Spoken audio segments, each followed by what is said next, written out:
3 days in a row, a little girl slipped the same handwritten note into a biker's mailbox at the end of a dusty road.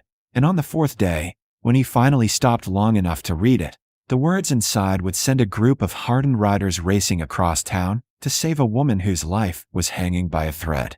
Marcus, Iron, Dalton wasn't the kind of man who checked his mailbox regularly. The dented metal box stood at the edge of the gravel road leading to the Black Ridge Riders' garage, a place most people in town avoided unless their car had broken down or they needed someone fearless enough to ride through a storm. And over the years Marcus had grown used to ignoring it, because nothing important ever arrived there anyway. Just advertisements for chain restaurants 30 miles away, overdue notices, and the occasional letter meant for someone who used to live on that road years ago. On Monday morning the sky was gray and low with clouds that threatened rain, and Marcus was halfway through his coffee when he stepped outside to grab a wrench he'd left on his bike the night before. The garage doors were open behind him, the sound of classic rock spilling out as the other riders argued about a stubborn engine block. And when Marcus reached the end of the drive, he noticed the mailbox door hanging slightly open. Inside sat a small folded piece of notebook paper, the cheap kind kids tear from school binders, and Marcus frowned because it looked out of place against the usual pile of junk mail.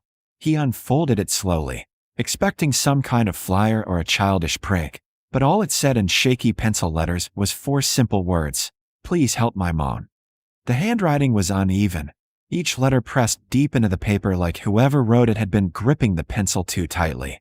And for a second Marcus just stared at it, unsure what to make of it, before shaking his head and crumpling it in his hand. Kids passed by the road sometimes on their bikes heading to the small park near the highway, and someone probably thought it would be funny to mess with the biker garage. So he tossed the note in the trash barrel beside the shop door and forgot about it within minutes as the day filled with oil changes, engine rebuilds, and the endless rhythm of wrenches hitting metal.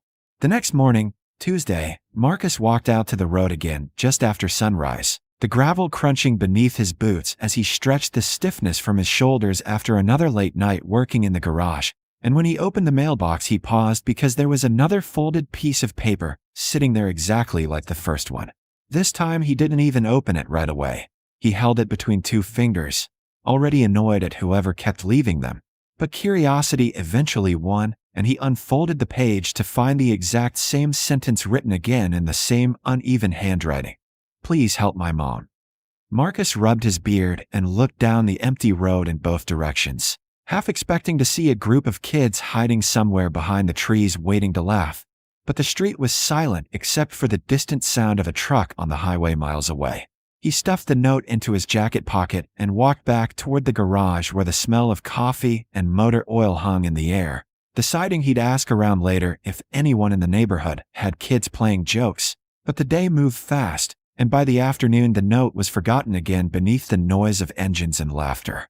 Wednesday morning arrived colder, the wind sweeping dust across the road as Marcus stepped outside earlier than usual. And this time he checked the mailbox almost automatically, as if part of him already suspected what he might find.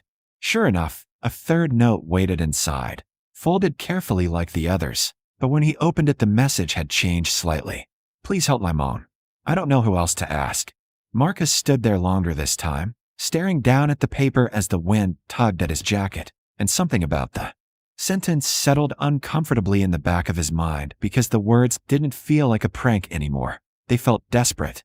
Still, he told himself it could be anything, a kid playing a game or someone trying to get attention, and the garage already had enough problems without getting tangled in whatever mystery was hiding behind a few scribbled notes. So he folded it carefully and slipped it into his pocket before heading back inside where the others were already working on a vintage motorcycle someone had dropped off the night before.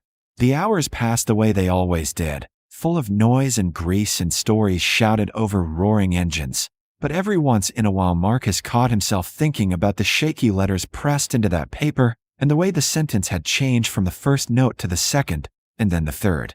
By the time Thursday morning rolled around, he told himself he'd check the mailbox again just to prove the whole thing had been a coincidence. But as he walked down the gravel road the early sun was already burning through the clouds, and the air carried the quiet stillness that comes right before a town fully wakes up. When he opened the mailbox, something different waited inside. There was still a folded piece of notebook paper, but tucked behind it was a small drawing made with colored pencils that had been pressed so hard into the page they left faint marks on the cardboard backing beneath. Marcus pulled it out slowly and studied it in the morning light. A stick-figure girl stood on one side of the paper, drawn with bright yellow hair and a crooked smile, while across from her was another figure tied to a chair with dark scribbled lines around her wrists. Above them was a small square that might have been a window, and beside it was a van drawn with shaky wheels. Underneath the picture were the same uneven pencil letters he had seen all week. "My mom is gone. Please read this." Marcus felt something shift in his chest as he turned the page over and noticed a longer note written on the back, the pencil marks darker in places where the writer had pressed harder, and for the first time in 4 days the biker who had ignored 3 messages from a stranger stood completely still beside the road, staring at the paper like it had suddenly become the most important thing in the world. Marcus stood beside the dusty road longer than he realized, the morning sun creeping higher while the folded page trembled slightly in his calloused hands, because the moment he turned it over and saw how many words filled the back, he understood this wasn't a prank anymore, and whatever story waited inside that shaky handwriting had been written by someone who believed he might be the only person willing to listen. The pencil marks were uneven and smudged in places as if small fingers had wiped away tears while writing, and Marcus slowly began to read. "My name is Lily. I am 8 years old. My mom works late at the diner near the highway. 3 nights ago, she didn't come home.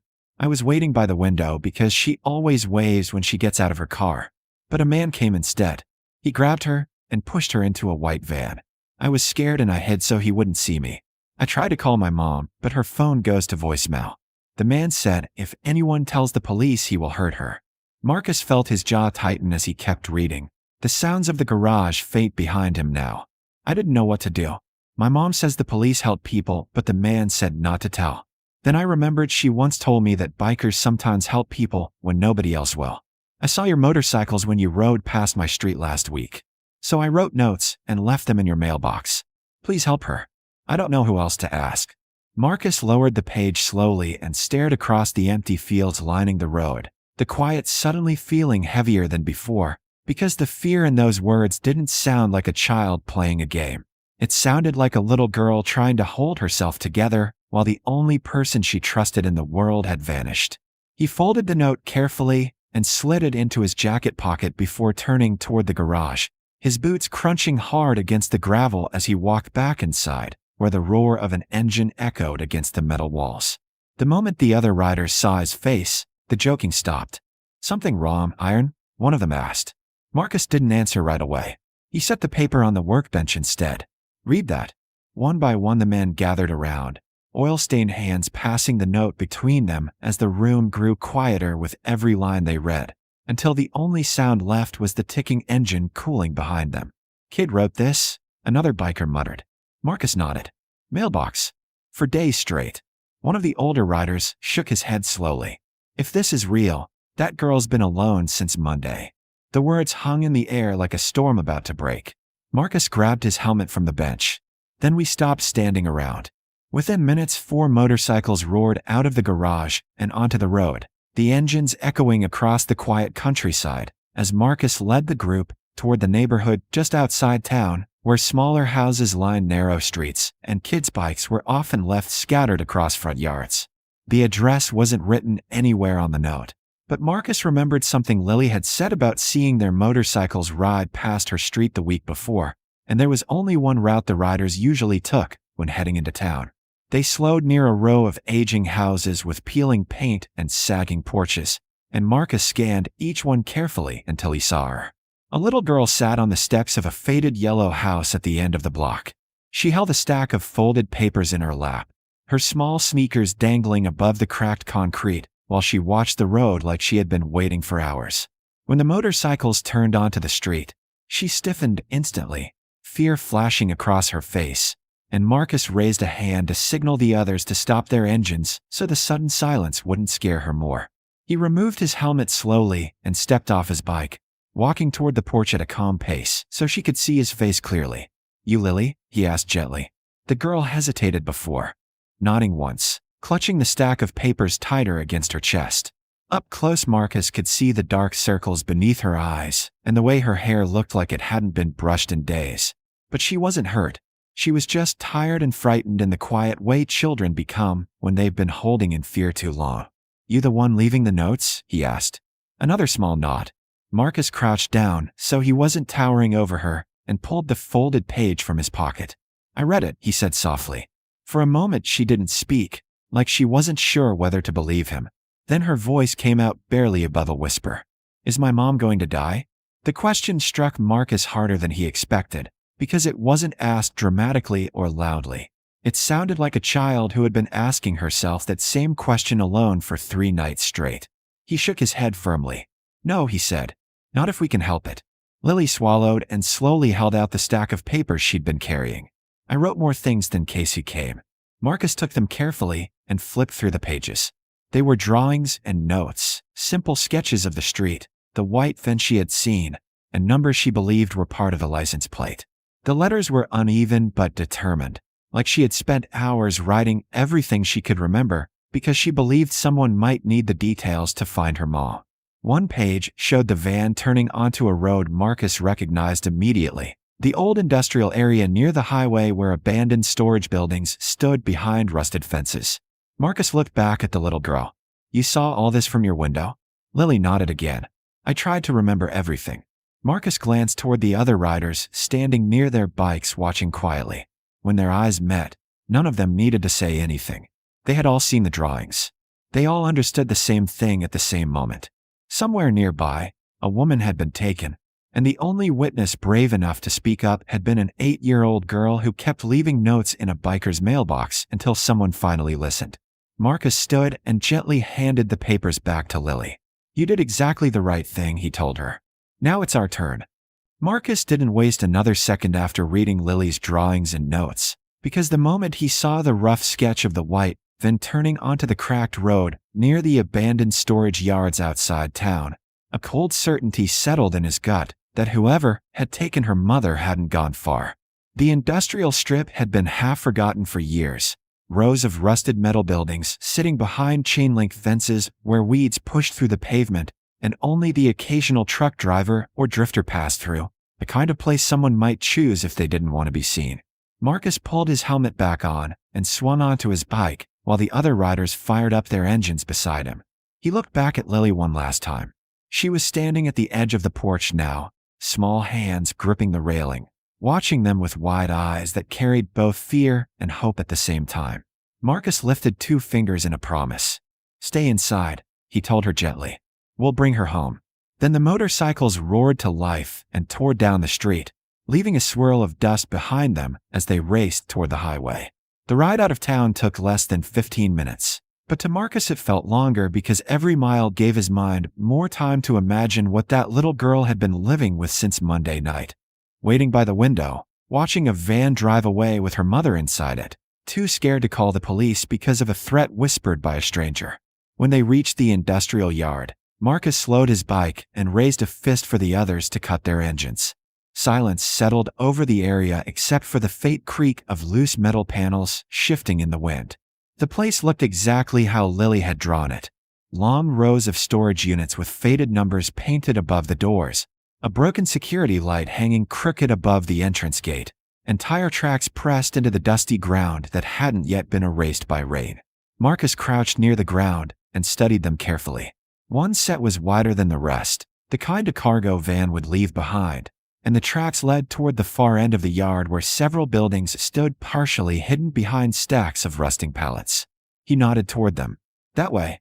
The riders moved quietly between the buildings, boots crunching softly on gravel as they checked each unit one by one. Most were empty or filled with old machinery and broken furniture. But when Marcus reached the third building near the back fence, he heard something that made him freeze. A faint voice. A woman's voice. It sounded strained, like someone who had been shouting for hours until their throat went raw. Marcus motioned the others closer and placed his ear near the metal door. This time he heard it clearly.